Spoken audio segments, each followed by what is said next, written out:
प्रभावे प्रश्ननिकर्मणः तस्मै संज्ञानरूपाय नमोस्तु परमात्मने। पंच परमेश्वरी भगवान की जय। एक हजार श्री शांतिनाथ भगवान की जय। परम पूज्य आचार्य श्री आदि सागर महाराज की जय।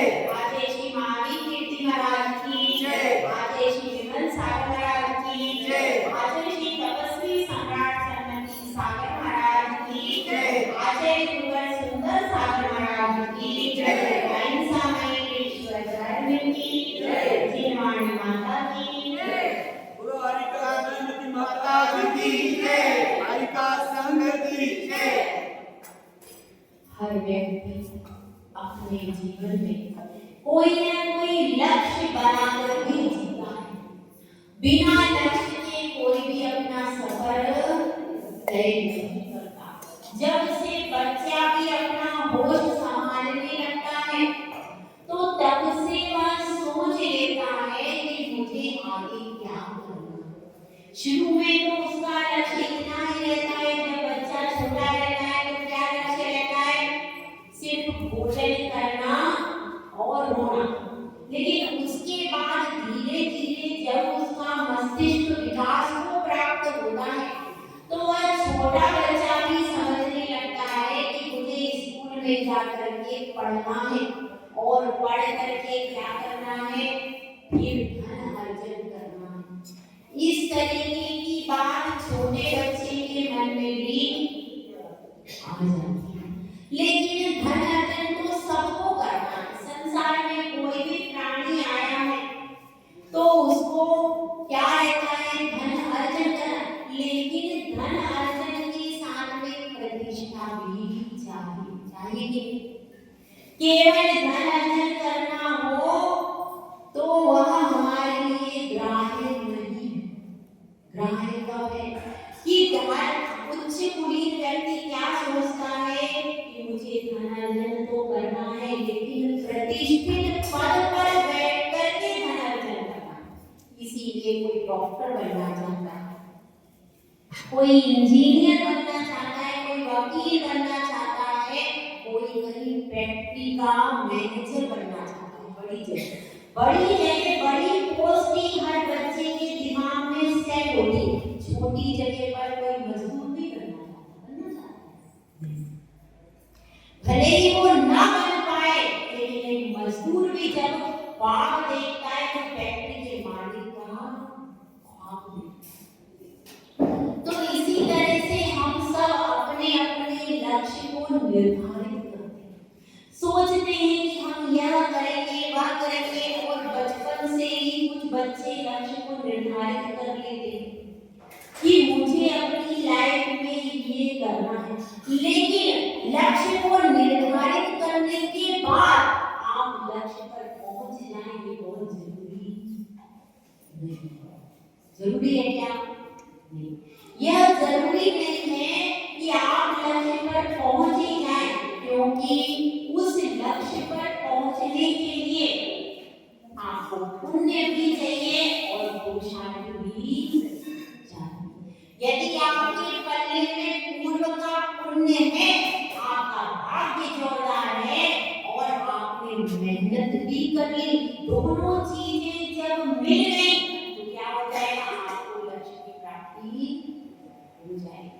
और यदि आप मेहनत तो बहुत सारी करते हैं लेकिन आपका पुण्य कैसा है? हीन है, तो क्या होगा? बहुत सारी मेहनत करने के बाद भी आप उस लक्ष्य तक नहीं पहुंच पाओगे। इसलिए आपको दोनों चीजों की जरूरत है। कौन सी? खुद की मेहनत भी चाहिए और साथ में पुण्य भी चाहिए। और वह पुण्य अर्जित कहां से शुरू होता है? अनंत भगवान के चरणों से, जिनवाणी माता के स्वाध्याय से, गुरु के उपदेश से वह पुण्य अर्जित होता है। यह हमारे लिए कार्य के साधन है, यह हमारे लिए विषय और कषाय के साधन नहीं है, ये हमारे लिए धर्म ध्यान के साधन तीनों कौन कौन? सच्चे वेद, सच्चे शास्त्र और सच्चे गुरु। ये हमारे लिए धर्म ज्ञान के लिए प्रबल साधन है।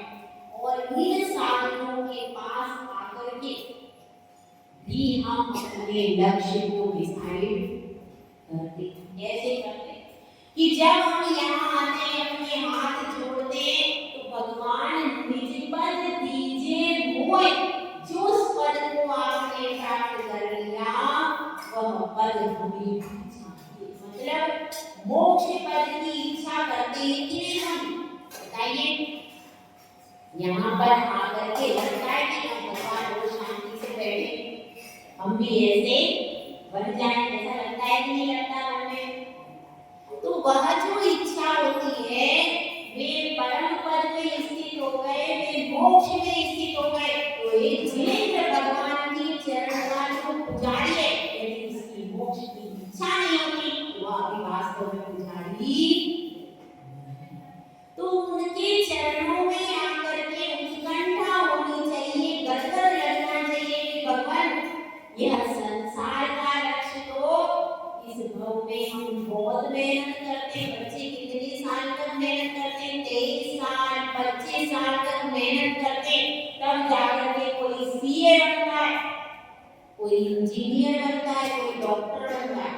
कितने साल मेहनत करी?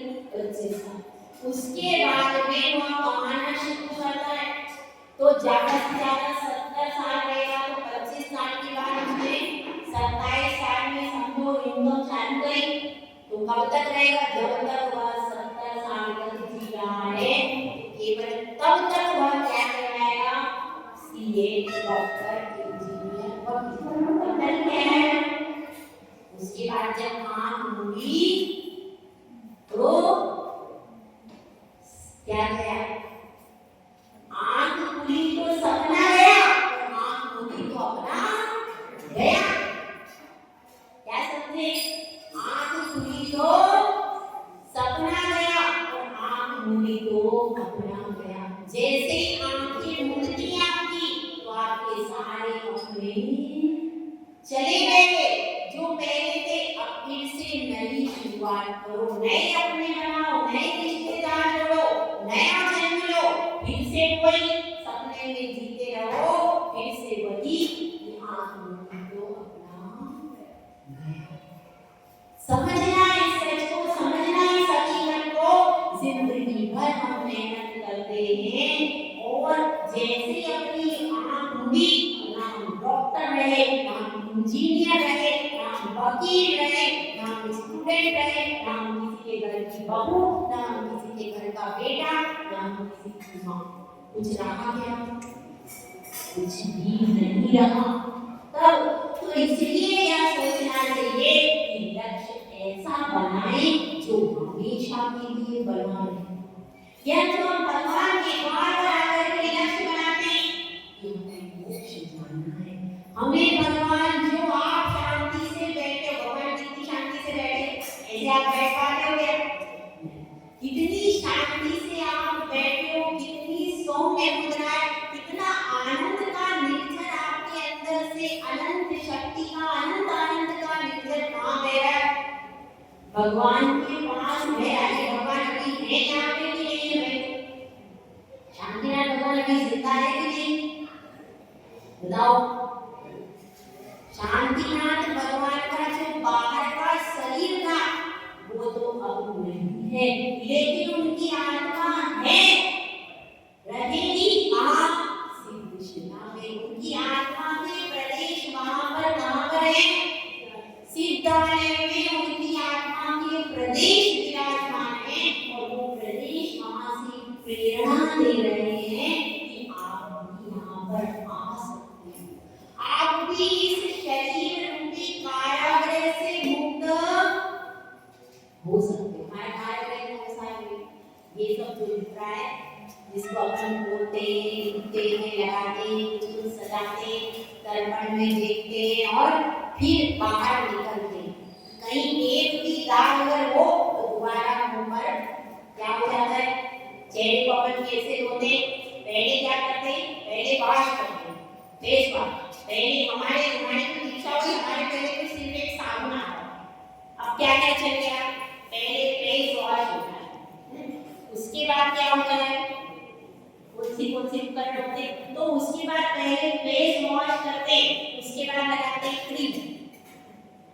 फिर क्रीम हो जाती है, फिर दोबारा उसको क्या कराते हैं, फेशियल कराते हैं, क्योंकि वो करते हैं, वो उसमें क्या क्रीम लगाते हैं तो उसमें जम जाता है, वापिस उसको फेशियल कराते हैं, फिर क्या करते हैं, तो इस तरह से पूरा पैसा इसी चेहरे को सजाने में चला जाता है। उसके बाद भी वो साफ नहीं होता, उसके बाद भी आपके में कांति नहीं आती।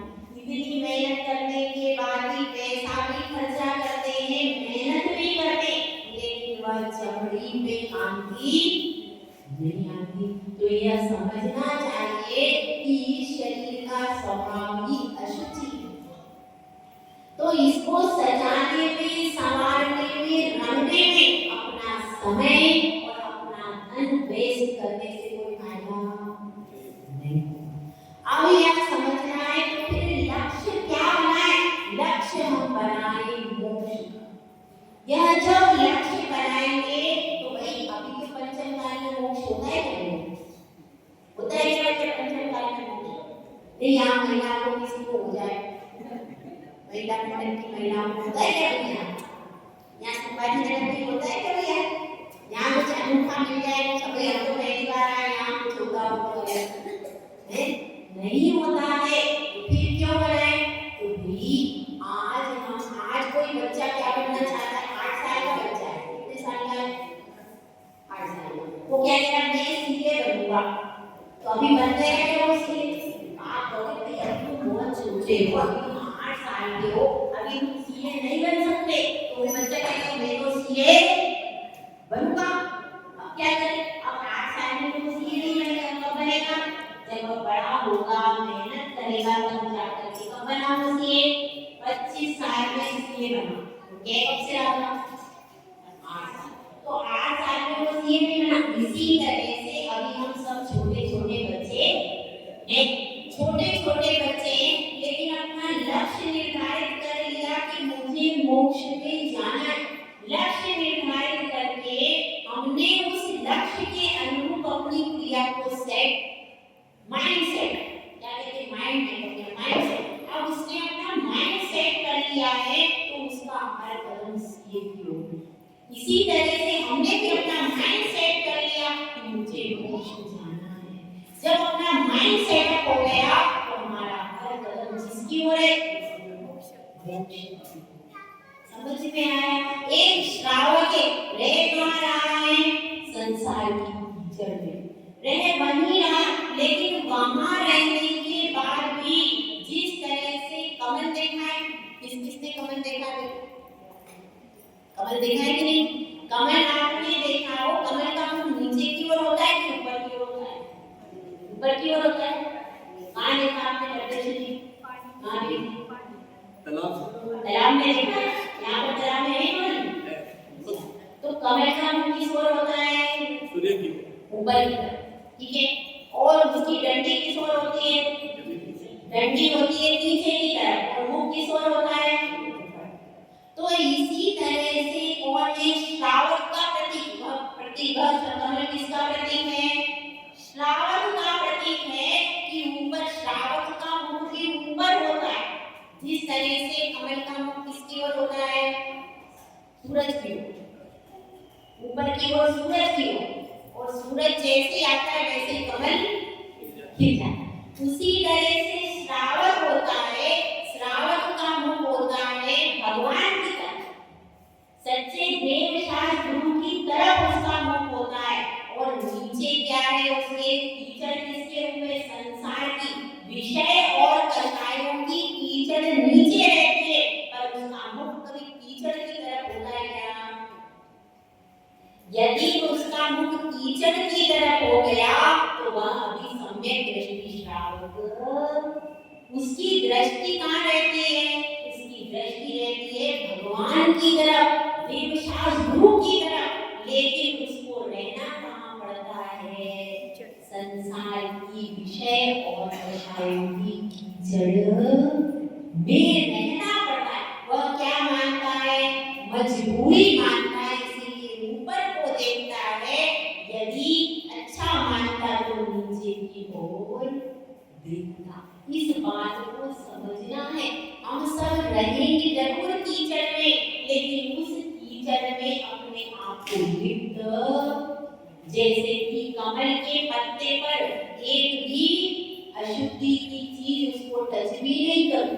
पर कीचड़ होता है क्या पत्ते पर? नहीं। इसी तरह से हमको रहना है, विषय और कषायों की कीचड़ को अलग करना, ठीक है। और देखिए हम लोग घर में परिवार में तो राग द्वेष करते ही रहते, कोई नई चीज है क्या? केवल हम शांति पाने के लिए मंदिर में आते हैं, शांति पाने के लिए मंदिर में आते हैं। और एक होता है चक्रवर्ती ब्याज, आप बैंक में देखा होगा आपका चक्रवर्ती ब्याज मिलता है और यहाँ मिलता है 1,000 गुना। यहाँ पर क्या मिलता है आपको पता है? यहाँ पर 100 गुना मिलेगा, जो चाहो आप डालो। जो भी क्रिया आपने की, अगर आप भक्ति भाव पूर्वक भगवान का अभिषेक करोगे, कंठोदक लगाओगे, तो आपको 700 कोड़ी भी पुष्ट से रहित हो जाएंगे। इतना अतिशय है हमारे भगवान की। और अगर आप उसमें राग द्वेष की क्रिया कर दोगे तो उसका भी आपको फल मिलने वाला है। इसलिए यहाँ पर कभी भी मीटिंग नहीं करना चाहिए। मंदिर के लिए मीटिंग भी अलग भवन में होना चाहिए, ज्यादातर होती ही। समझ में आई बात? मीटिंग्स जो समाज की होती, क्योंकि उसमें वाद विवाद की स्थिति होती ही और सामने कौन बैठा? 3 लोग के नाम, जहाँ पर 100 गुना फल मिलने वाला। कभी आपके मुंह से कोई गलत शब्द निकल गया तो कितना मिलेगा उसका? 100 गुना। कैसे भोगोगे? सोचो समझो, कहाँ पर क्या क्रिया करनी है इसका बोध में। दुकान पर आप बैठे, ग्राहक सामने से आ रहा है, कितना करोड़पति, अब आपका अभी नौकर क्या है, आपका काम नहीं कर रहा, आपको बहुत तेज गुस्सा आ रहा था। क्या रहा? गुस्सा। नौकर ने कुछ काम नहीं किया है, आज सब नौकर छुट्टी पे भी चले गए हैं और आप बड़े परेशान हो और आपको गुस्सा बहुत तेज आ रहा है। लेकिन ग्राहक कौन सा है?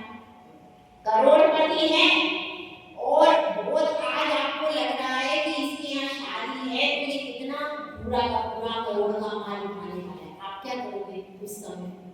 जवाब दो। गुस्सा करोगे? अरे आज मैं बहुत परेशान हूं, मेरा एक भी नौकर नहीं आया, मैं बहुत परेशान हूं। उसको कहोगे ऐसा? क्यों?